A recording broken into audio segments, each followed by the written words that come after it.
Hello students, be comfortable and just relax. Today we are going to learn some short questions and answers on the last lesson. The questions are very important from the point of view of your AHSEC final examination. So let's proceed. First question, what according to M. Hamel is the great trouble with Alsace? অর্থাৎ M হ্যামেলৰ মতে এলসাছৰ আটাইতকৈ ডাঙৰ সমস্যাটো কি? আনসাৰটো হ'ল according to M. Hamel, the great trouble with Alsace is that she puts off things till later. In other words, procrastination is the greatest trouble with Alsace. Procrastination মানে কিবা এটা কাম পিছলৈ থৈ দিয়া. Next question. Why did Worcester, the blacksmith, tell Franz that he would reach school in plenty of time? অর্থাৎ ওয়াস্টাৰে যিজন blacksmith আছিল তেওঁ ফ্ৰান্সক কিয় কৈছিল যে যথেষ্ট সময় থাকোঁতেই সি গৈ বিদ্যালয় পাব? আনসাৰটো হ'ল ওয়াস্টাৰ told Franz not to hurry to school and that he would reach school in plenty of time. He said so because of the news on the bulletin board that had the order of Berlin to teach Germany in the schools of Alsace and Lorraine. ওয়াস্টাৰে তেনেকৈ কোৱাৰ কাৰণটো আছিল bulletin বৰ্ডত থকা সেই বাৰ্লিনৰ order যিটোত কোৱা হৈছিল যে এলসাছ আৰু লৰেইনৰ বিদ্যালয়সমূহ জাৰ্মানী শিকোৱা হ'ব. Next question, what is the name of the river mentioned in the last lesson? অৰ্থাৎ দ্য লাষ্ট লেছন পাৰ্টটিত উল্লেখ কৰা নদীখনৰ নাম কি? The name of the river mentioned in the last lesson is Saar, S-A-A-R. Next question, what words did M. Hamel write on the blackboard before dismissing the last class? What did they mean? অৰ্থাৎ last ক্লাছটো শেষ কৰাৰ আগতে ব্ল্যাকবোৰ্ডত M হেমেলে কি শব্দবোৰ লিখিছিল আৰু তাৰ অৰ্থ কি? আনসাৰ হ'ল M Hamel wrote on the blackboard vive la France before dismissing the last lesson. They meant long live France. Next question, what would Franz love to do on that sunny morning instead of going to school? সেইদিনাখন বিদ্যালয় যোৱাৰ হলনি ফ্ৰান্সে কি কৰি পছন্দ কৰিলেহেঁতেন?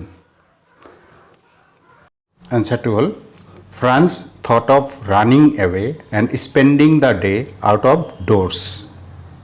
He wanted to enjoy the bright day, the chirping of the birds and the drilling of the Prussian soldiers. অৰ্থ হ'ল France thought of running away and spending the day out of doors. সেইদিনা ফ্ৰান্সে দৌৰি ওলাই যাব বিচাৰিছিল আৰু ঘৰৰ বাহিৰত দিনটো কটাব বিচাৰিছিল. He wanted to enjoy the bright day. সেই ফৰকাল দিনটো সি উপভোগ কৰিব বিচাৰিছিল. The chirping of the birds, সেই চৰাইৰ কিচিৰমিচিৰ শব্দ, and the drilling of the Prussian soldiers, আৰু সেই প্ৰুছিয়ান সৈন্যসকলৰ কুচকাৱাজ. কুৱেশ্যনটো almost similar. Why did France thought of running away and spending the day out of doors?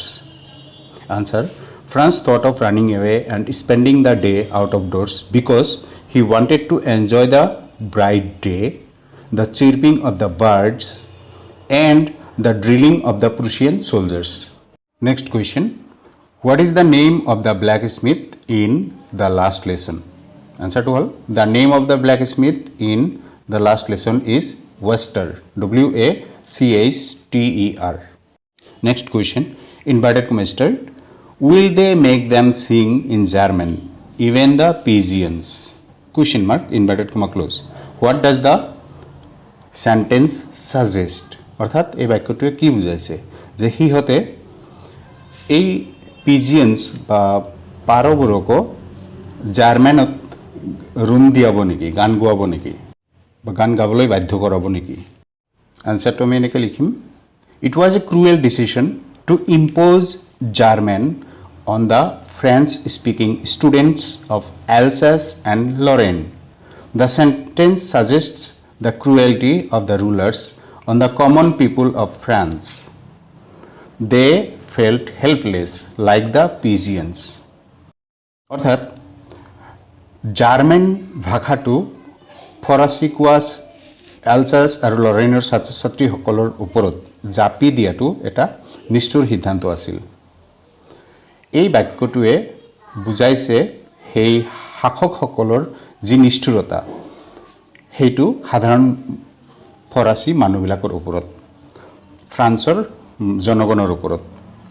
সিহঁতে সেই পাৰ চৰাইবোৰৰ দৰেই অসহায় অনুভৱ কৰিছিল। Next question, what was written in the new copies brought by M. Hamel for the students in a beautiful round hand. অৰ্থাৎ M হেমেলে ছাত্ৰসকলৰ কাৰণে অনা সেই নতুন কপিবোৰত ধুনীয়া হাতৰ আখৰেৰে কি লিখা আছিল? Answer. In the new copies brought by M. Hamel for the students had the writing France, Alsace in a beautiful round hand. অৰ্থাৎ এম হেমেলে অনা সেই নতুন কপিবোৰত ধুনীয়া আখৰেৰে লিখা আছিল ফ্ৰান্স আলজাছ বুলি। Next question, what are M Hamel's views about the French language? ফৰাচী ভাষা সম্পৰ্কে এম হেমেলৰ মত কি? M Hamel had very positive views about the French language. ফৰাচী ভাষা সম্পৰ্কে এম হেমেলৰ বৰ সদাৰ্থক মত আছিল। He said that it was the most beautiful language in the world, the clearest, the most logical.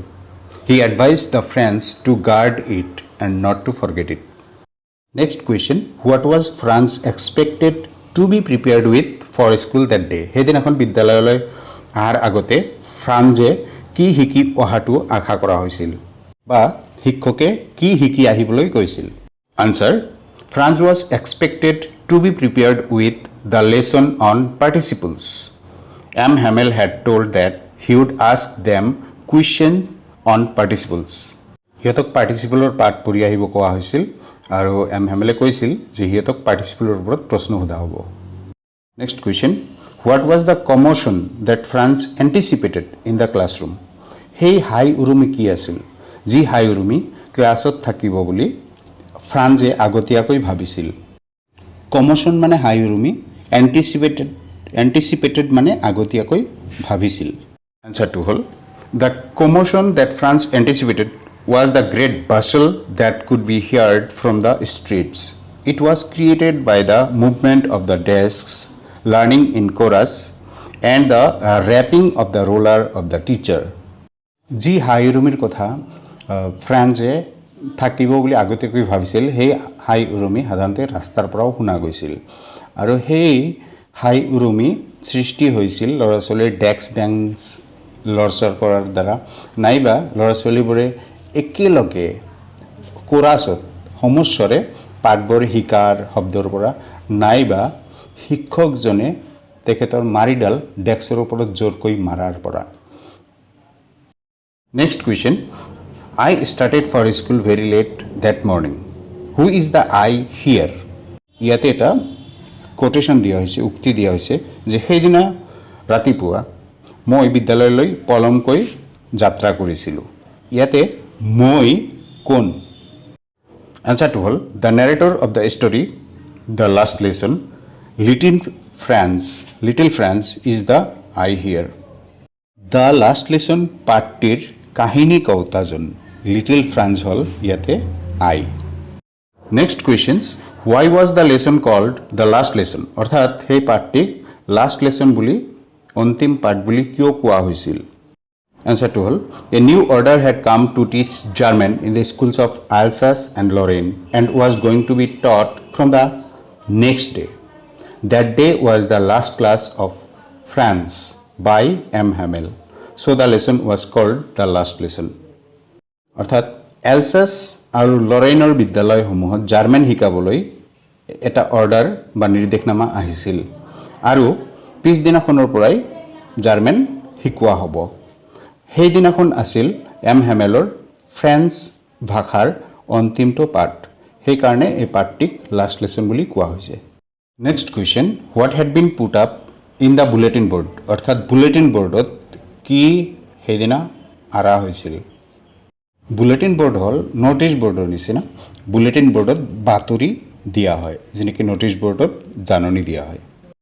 Answer to all. The news about the order from Berlin was put up in the bulletin board that day. The order was to teach German in the schools of Alsace and Lorraine. Previously, all the bad news had been put up there. সেইদিনা bulletin বোৰ্ডত সেই বাৰ্লিনৰ পৰা অহা নিৰ্দেশনামা আঁৰি ৰখা হৈছিল আৰু সেই নিৰ্দেশনামাত আছিল আলছাছ আৰু লৰেনৰ বিদ্যালয়সমূহত জাৰ্মান শিকোৱা সম্পৰ্কে আৰু ইয়াৰ আগত সকলোবোৰ বেয়া খবৰবোৰ তাতে আঁৰি ৰখা হৈছিল ইয়াৰ আগতে মানে প্ৰিভিয়াছলি মানে ইয়াৰ পূৰ্বৱৰ্তী সময়বোৰত ইম্পৰ্টেণ্ট শৰ্ট কুৱেশ্যন ইমানেই এতিয়া আমি লং কুৱেশ্যনলৈ আহিছোঁ first question describe the unusual things that France noticed on the day of the last lesson অর্থাৎ সেই লাষ্ট লেসনৰ দিনাখন ফ্ৰান্সে লক্ষ্য কৰা সেই আনইউজুৱেল ঘটনাবোৰ কি আছিল আনইউজুৱেল মানে অসাধাৰণ আচৰিত স্ট্ৰেঞ্জ বা পিকুলিয়াৰ বিশেষ ধৰণৰ মানে হেতু বেলেগ দিনৰ লগত নিমিলা সেই ঘটনাবোৰ কি আছিল যিবিলাক ফ্ৰান্সে সেই লাষ্ট লেসনৰ দিনা নোটিছ কৰিছিল লক্ষ্য কৰিছিল হেবৰ বৰ্ণনা কৰা answer to hall on the day of the last lesson France noticed many unusual things when he reached school he found the school silent and quiet like a Sunday morning again M. Hamel was very kind on that day he also noticed that M. Hamel had put on his special dress which he usually used to put on inspection days and prize distribution days the most unusual thing that France noticed was that the backbenches of his class were occupied by the villagers who were sitting like the students. Franz noticed all these changes on the day of the last lesson. The reason was the new order from Berlin to teach German in the schools of Alsace and Lorraine from the next day.